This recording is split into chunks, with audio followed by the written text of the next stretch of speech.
Lots of smiles over in Kimberly, Alabama as the Lincoln Golden Bears take care of Mortimer Jordan, handing them their first loss of the season, 32-14. We'll break it all down right here on the Lincoln Playbook.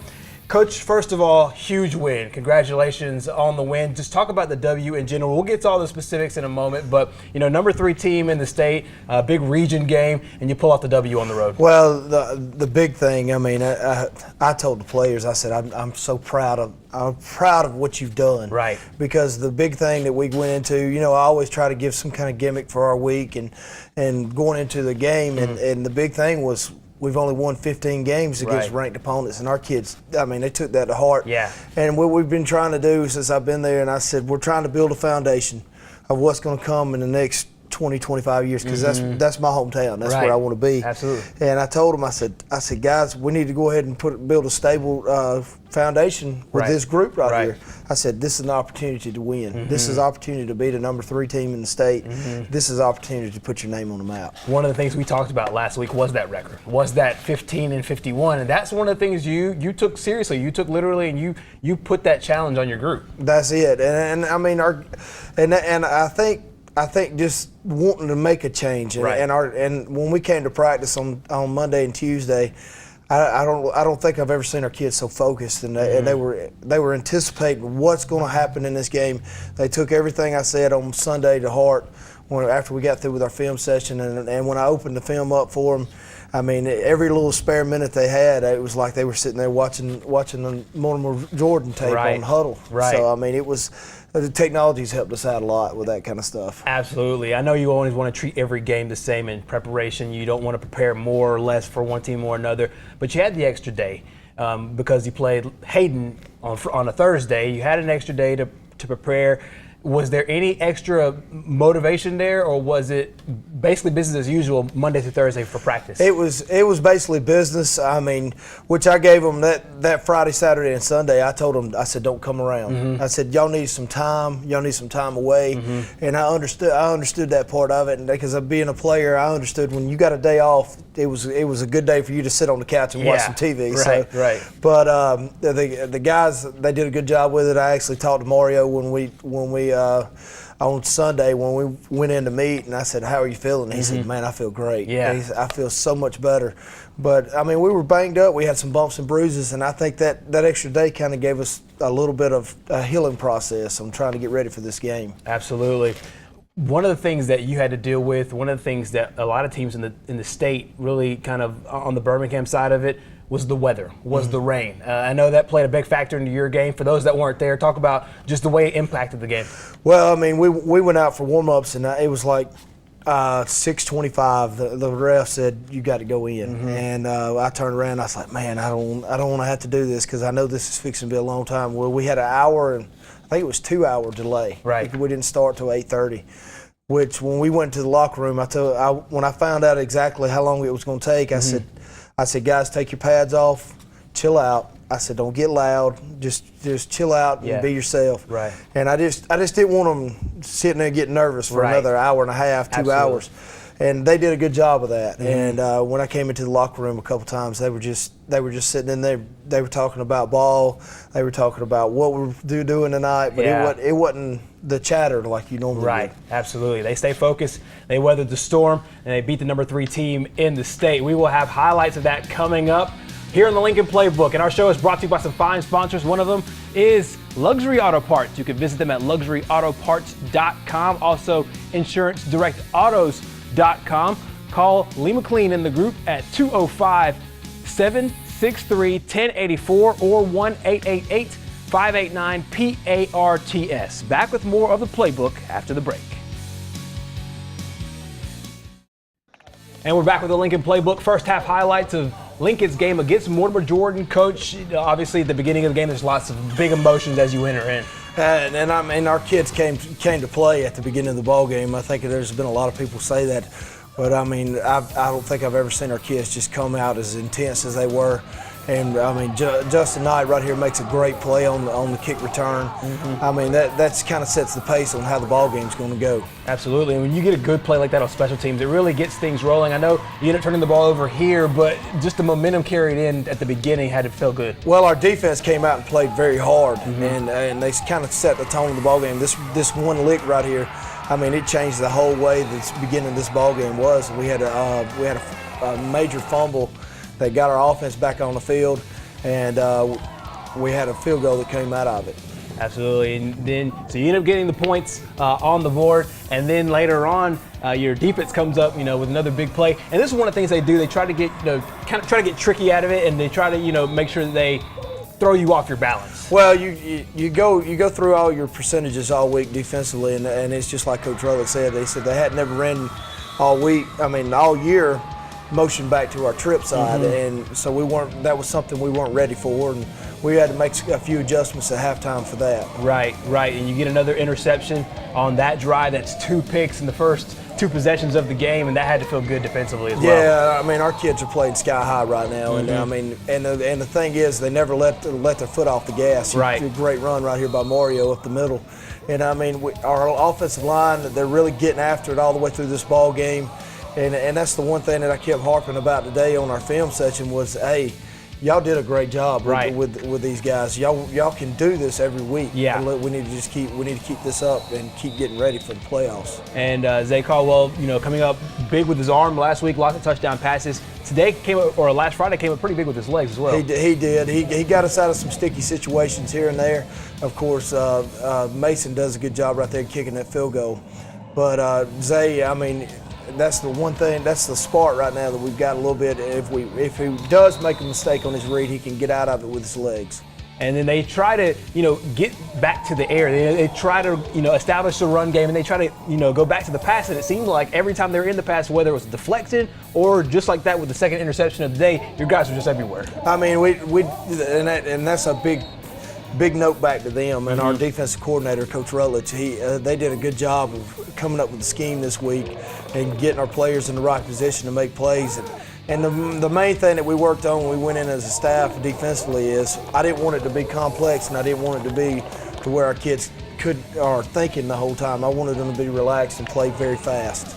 Absolutely. And then, later on at the end, you put yourself in field goal range, and Mason, you was able to boot another field goal. Oh, man. And Mason came through with us again and gave us those 3 points. And, I mean, a lot of people don't understand that having a kicker like that, it relaxes a coach a lot, right, especially when we get out in the red zone. Right. So you have a 13-point lead, and obviously you've had leads before, and you've been down before, and, you've been in different parts of this game at halftime. What's the halftime speech after a performance like you had in the first half, where there's some things you can clean up, but you also play really well? Well, the main thing that we did was I let the offensive defense coordinators get up and get that taken care of, right, and which we had to make a few more adjustments than we normally do, and just to make sure when we came out in the second half they didn't hit us with a big play and get us down, but. Basically, I told them, I said, guys, you've done a great job. You've done everything I've asked you to do. Now let's finish. Right. We've got 24 minutes to finish this ball game, and all you've got to do is come out and you got to play hard. And they did exactly what I asked them to do. Absolutely. This point of the highlights, we always like to talk about adjustments, is basically what you saw, what you scouted, what you practiced against, basically what you saw Friday night. Yeah, they added a few wrinkles in some of them. The little halfback pass that hadn't been ran to trips. It was more ran to the twin side. Right. And we didn't have enough people over there, but as far as the veer and the option part of it, I mean, our kids played it phenomenal. I mean, they played assignment football. We had a few busts, but I mean, you're going to have that. I mean, when they're sitting there just giving you that every time, sometimes you might get out of position, but our kids bounced back and got back into the fight. You talked about the hour delay beforehand. Assess the way they came out. They started that first and second quarter. Well, I'm gonna tell you, we had that hour delay, but I mean, the kids, when we came back out, we had an opportunity to stretch and warm up. I mean, we had a little bit more energy to ourselves. And I was like, did we go to sleep at halftime, or I mean, at the break, weather break, or did we go out and we just get ready or take some energy pills. But when we came out after that little weather break, our kids came out ready to go. Right. Talk about the field conditions, the conditions in general. I was probably slick ball you were dealing with there. Yeah, it was. And we had a few drizzles right there in the first half. We had a little bit of drizzling rain, and it kind of helped us out in a way because we're more of a run. Yeah, we've got a snap in the gun, but we like to run the ball. And a lot of people look at us, hey, you're in the spread, but we're power runners. We're going to run our power game. We're going to run our bucks, and we're going to be very vanilla as far as with our run game, but we'll also throw the ball off of it. And our kid, didn't seem to bother our kids that much. Absolutely. Took a 13-point lead into halftime, ended up winning this game 32-14. We will tell you and show you how the Lincoln Golden Bears pulled it off to take the outright lead in the region. Coming up next here on the Lincoln Playbook.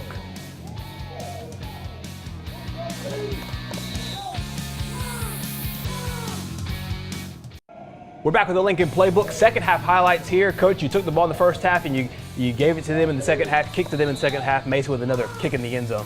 That's right. We wanted to go ahead and kind of set the tone of the game with our offense. And luckily, during the coin toss, I think they won the coin toss, but they gave us the ball. So right. that kind of worked in our favor of what we wanted to do. And I tell you, we didn't back down. Our kids came back out, and it was the same speed. We were in the same mode as we were at the beginning. Right. Everybody was focused in and doing what they were supposed to do. And then you got a big play for there from Jamichael Baker, knowing where the sideline was, catching it for the first down. Yeah, that kid's been phenomenal this year. And when you look at our stats on offense, we don't have one that's just blazingly stepping out because there's so many people that are doing so much. Right. Right now, Mario's leading our rushing right now, but everybody's within about 100 yards of each other. Right. And it's unreal. Absolutely. You saw Jamario Howard there with a nice touchdown run, and then a little bit later on they start to try to get their passing attack on, mainly because they're down in the football game. That's got to be a good credit to your defense as you get another pick off. It does, and our linebacker sniffed that little screen out, and it was great atmosphere for our defense that Friday night. And we made a mistake here. We missed the handling on the punt, but right. Our kids bounced back. We never let anything get down, and that's the one thing that I was very proud of our kids about, because they could have easily got back in this ball game. I've seen them put points up on the board in one quarter that's just unreal. Right, and then also at the same time you're also dealing with part of the weather too, because it started to rain a little bit there in the second half. It did. At the beginning of the second half, it started raining a little bit, and we stayed out there. We stayed and battled, and I couldn't ask for anything more out of our kids. That was a great pickoff. I got to watch the highlights a little bit there. But I remember the play when we were watching on tape today.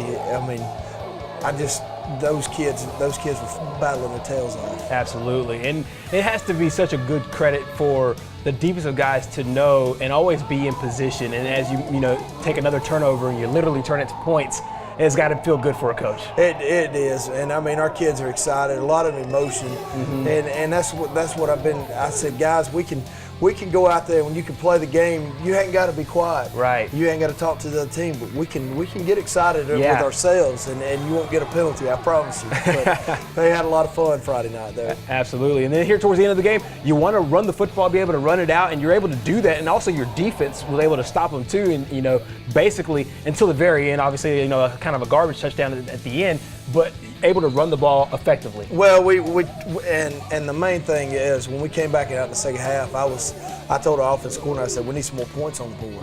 These guys can put some major points up quick, and we really didn't need to get into a battle with them going back and forth. Right. So that was one of the main things that I wanted to do in the second half, was to try to get a few more points on the board and try to get us a little cushion, because they had 14 points at the end of the ball game. Right, and they were able to get that touchdown late in the game. Obviously, the defense, it just shows how well they performed. Talk about some other guys maybe that we saw a lot in the highlights. Maybe some other guys that came up with big games that maybe didn't get as much love. Well, you saw Runye Bell in a lot of those highlights. Right. He had a phenomenal game, offense and defense side of the ball. Mario led us with rushing 99 yards. And that kind of shows you, hey, he had 99 yards, but Zay Caldwell had this, and Runye had this. Right. Everything's so spread out, and between the five guys, I mean, there's so many ways that we can attack people offensively. Defensively, our defensive line played phenomenal. I mean, they battled the whole night. They got cut blocked. They bounced back up. And they made a lot of plays. And I mean, that's a credit to what's been going on in practices, and that's what I keep telling our kids. Right. Well, I'm not looking at I'm not looking at this game. I'm looking at games down the road. Are we going to get better for that ball game? Yeah.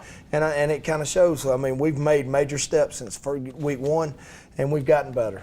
You always talk about that in wins or losses, whether you win by 50 or you lose by 100.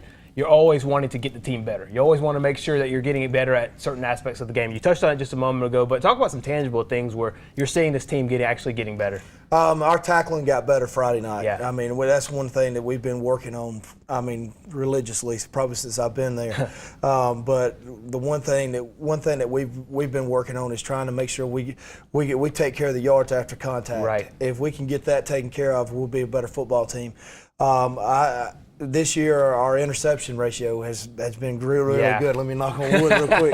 But I think we've only had 5 picks this whole year, which is phenomenal. Right. And our fumble ratio.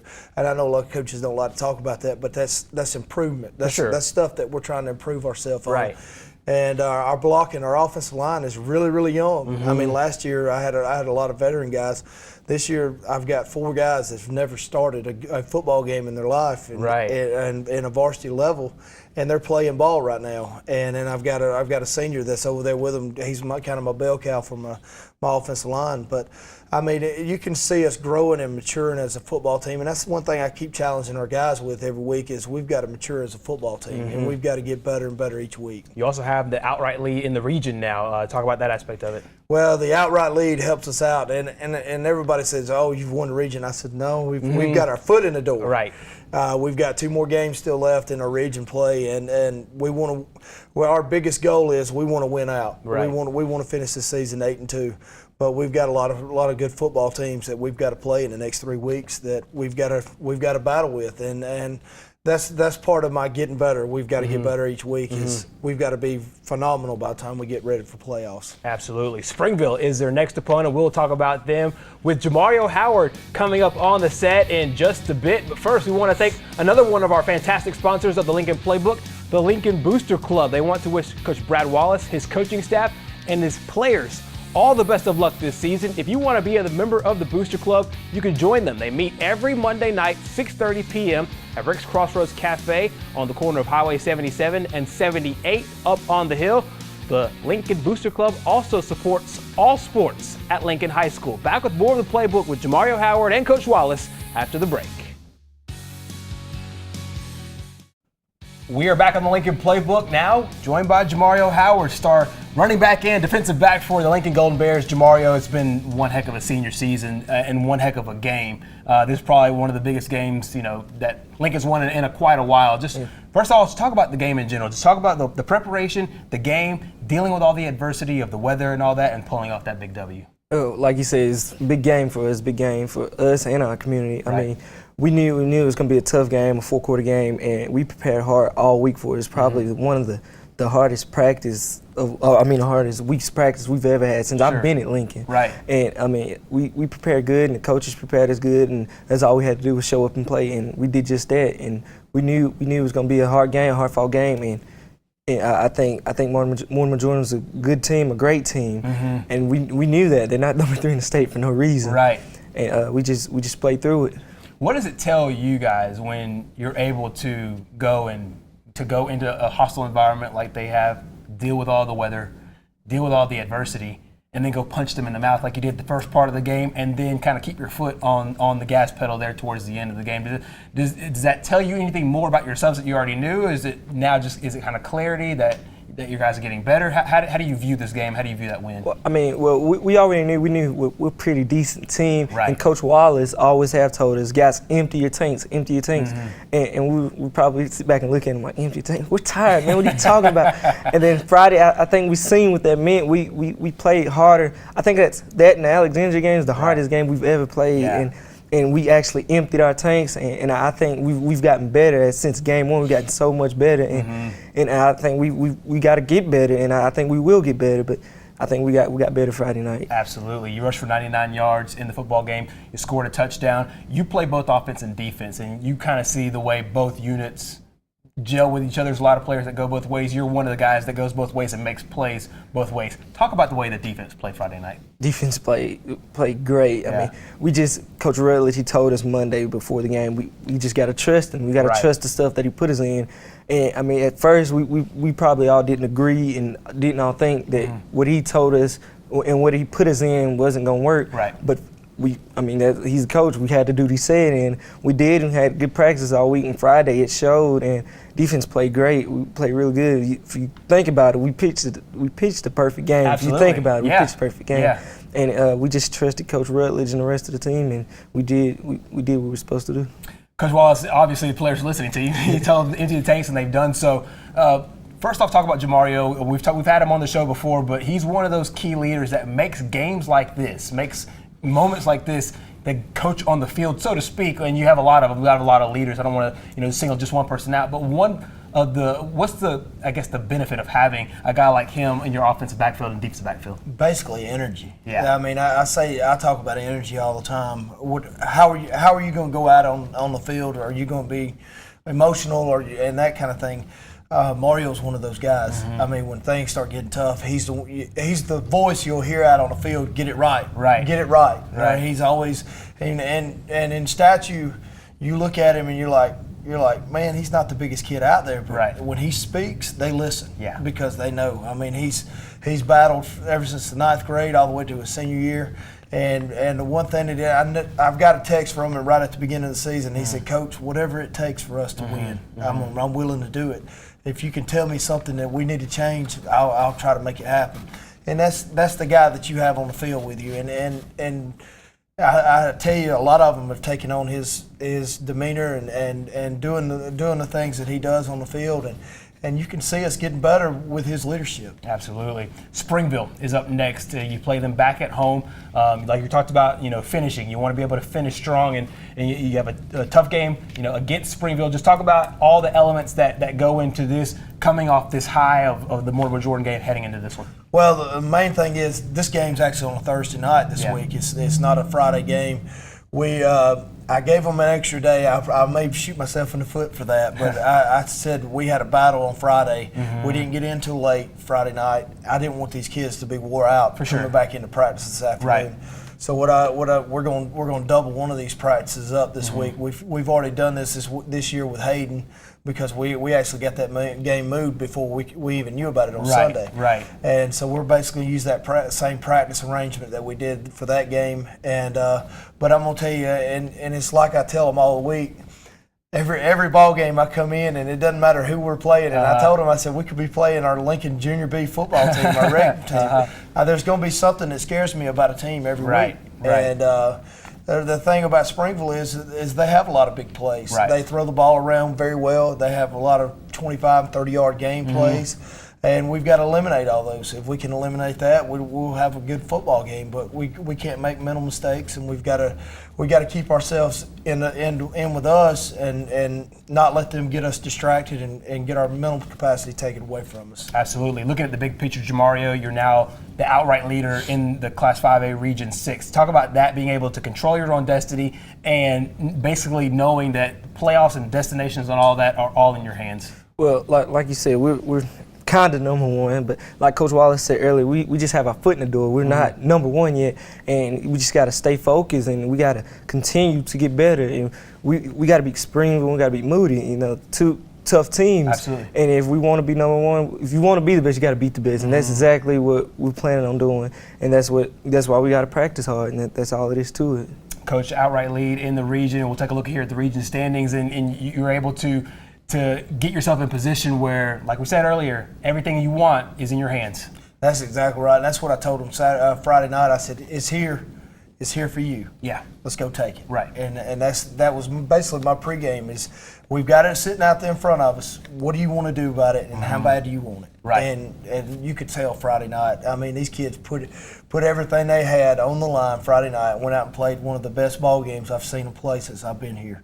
And I told them at the end of the ball game, I said, words can't even describe how proud I was of them, of how they came out and played and dominated the line of scrimmages and what they accomplished. I mean, it's phenomenal, and it's a showing of our community. We're starting to get, and the kids. I don't look in the stands that much, but we had a big crowd come with us, and that's a 2-hour ride, and that shows that our community is getting involved with us. And I mean, there's a lot of excitement in Lincoln right now. Absolutely. The Lincoln Golden Bears will play Springville at home. As Coach said, next Thursday, head out to Keith Howard Memorial Stadium. Thursday night, watch the Lincoln Golden Bears take on Springville. So far, perfect in the region, looking to stay that way. We will have all of the highlights next week right here on the Lincoln Playbook. See you then.